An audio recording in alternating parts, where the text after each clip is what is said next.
You are welcome to Literature Hub 247. This is a platform where literature is discussed every hour. This particular video is about a non-African play titled A Man for All Seasons. It contains the analysis of Act 1, Scenes 1 to 3 of A Man for All Seasons. Earlier on this channel, we've already discussed the plot summary of the play.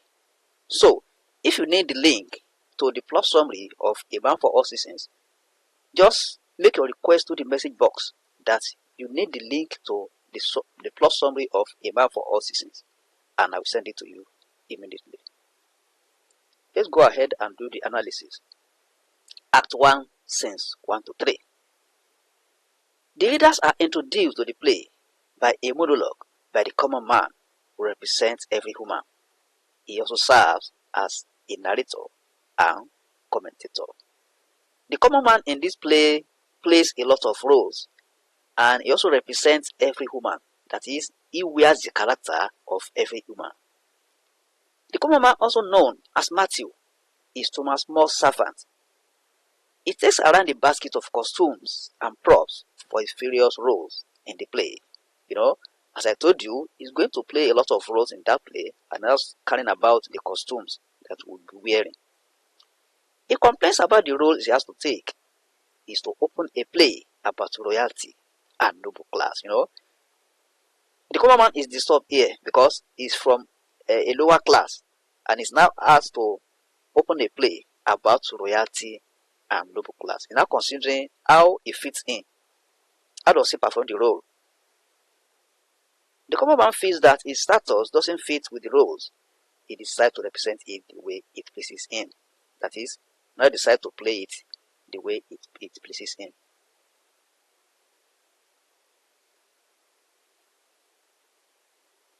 Matthew declares the 16th century the century of the common man, quote unquote. He takes from the wine he serves his master, Thomas More, and introduces him as he enters. This is one of the roles of the common man, introducing the characters. More jokingly asks Matthew about the taste of the wine, because he knows he tasted it. Richard Rage, who is Moore's friend, follows him into the room. The two engage in a hot argument on whether every man can be bribed. Richard believes that money, status, or woman can bribe anyone, but Moore doesn't agree with it. Moore is also surprised when Richie says that a man can be bought with suffering because men don't like suffering. He insinuates that men will be looking for hot means of escaping it, hence he will be bought by suffering. Moore instantly identifies the idea of Rich as one of the theories of Machiavelli. He then asks Rich how he came about reading Machiavelli's books. Niccolo Machiavelli was an Italian statesman and writer, and the belief of Machiavelli is that acquiring and exercising power may require unethical methods. That is, for a leader to achieve his aim, such a leader may embark on unethical method to achieve his aim. That is, in administering his people. The latter responds that it was Master Cromwell who recommended it for him. He also reveals that he offered him a job, but bemoans his joblessness and his social standing in the society.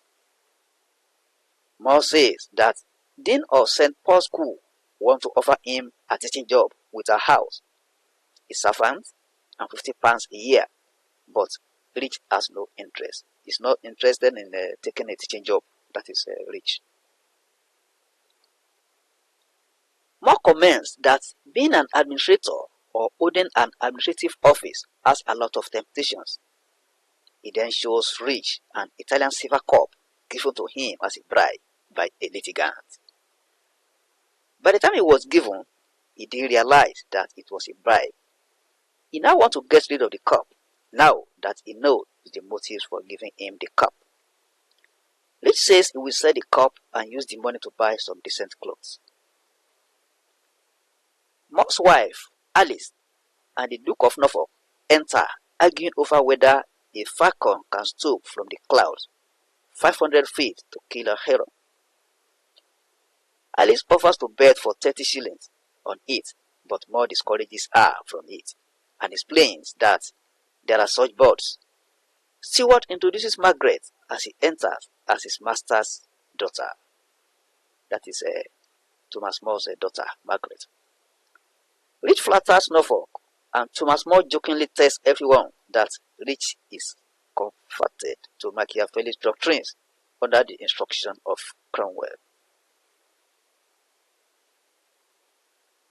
Norfolk announces that Cromwell has been appointed as the Cardinal Secretary, and Alice and Margaret don't believe it. Norfolk insists it is a fact.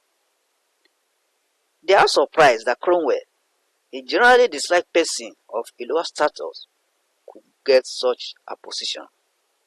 More then says that Rich's relationship with the new Cardinal Secretary, Cromwell, is now more valuable. He adds that Rich will not need any help at finding a job from him again. Rich then responds that he prefers to work with More than Cromwell. A letter from the Cardinal that Thomas More should see him immediately interrupts Rich's further response. After some discouragement from the family, he tells them to go to bed and prays for them. He then arranges with Norfolk to take Rich home. He tells the Duke that Rich needs a job and jokingly adds that he is, however, not recommending him. He advises Rich again to take a teaching job. Rich comes back to pick up the silver cup he left on the table.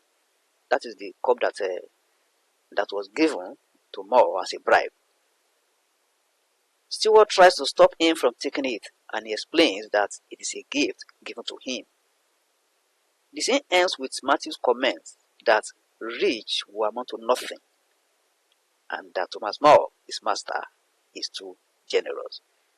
So he's complaining that his master is too generous here. He also cites examples of the comments of the people about the generosity of his master, Thomas More. Now, Act 1, Scenes 2 and 3. When More gets to Cardinal Wolsey's office, the Cardinal asks him why it takes him so long to arrive. He then gives More the message to be sent to the Pope. He explains that since More doesn't support the dispatch, he should look it over. More readily comments on the style of the message, but Wolsey is interested in the content of the message.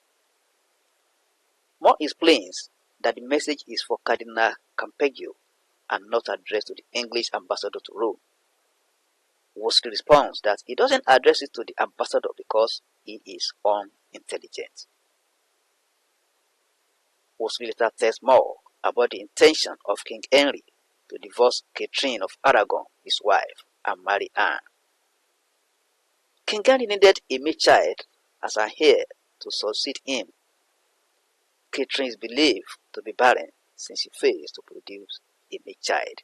So King Henry needs a male child at all costs, at the cost of divorcing Catherine and marry Anne, because he believes that Catherine is barren because she is not able to produce a male child that will succeed him. Cardinal Wolsey is to secure the authorization of the Pope on the divorce and the remarriage. He now wants More to assure him that he will not oppose the divorce and the remarriage.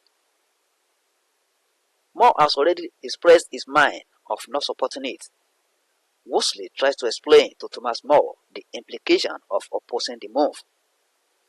He explains that if the king does not have a heir, there will be a change in the dynasty and a bloody war of succession, as witness sometimes is imminent.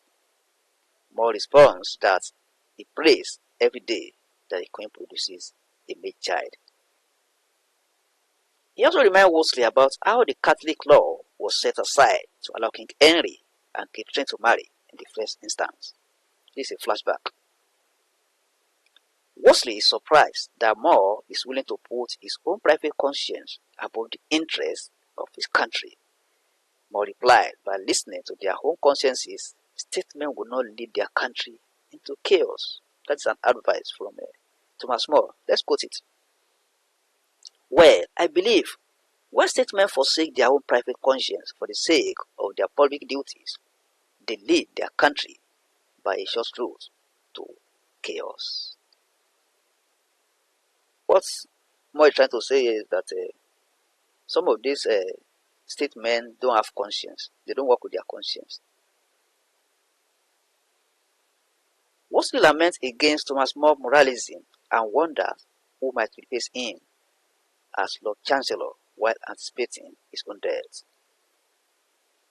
He suggests Cromwell, his secretary, and More is taken aback by his suggestion of Cromwell. He says he would rather do it than see Cromwell being appointed. Worsley then advises More to come down to earth. He should be more practical. He says that More should have been a cleric. More exists, leaving Worsley staring. More is now with the boatman who he was arguing with on the fare back to Chelsea. He's now going back to his house at Chelsea. Cromwell meets them there and he asks the boatman if he's registered. It then reminds him that he cannot charge Thomas More a higher price because it is late, since the fares are fixed. He tells More that he's going to see the cardinal and asks if More is coming from his place. Cromwell also asks him if the cardinal is in a good mood. More admits coming from the cardinal and in response to Cromwell's question says the cardinal is not in the best mood. Cromwell gives More a vague compliment and goes to meet the cardinal. As Cromwell leaves, Signor Chapel, the Spanish ambassador, also arrives. He tries all possible means of getting information from More about his meeting with the cardinal. Thomas More only responds that they parted amicably, if not in agreement. Chapel interprets More's response to mean that More is in opposition to the king's divorce plan for Catherine. Chapel then tells More that the king of Spain will not take it lightly if the divorce go through. Catherine is the aunt of the king of Spain. More disregards her nod and went from Chapel as he exits. He returns home in the boat and insists on paying the normal price. He doesn't even listen to the boatman's complaint.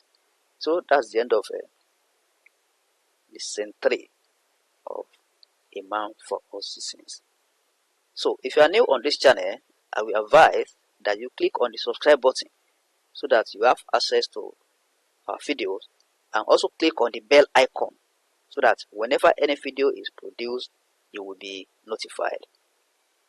You can also share our videos. You can invite your friends to join us because we have a lot to discuss when it comes to literature and English.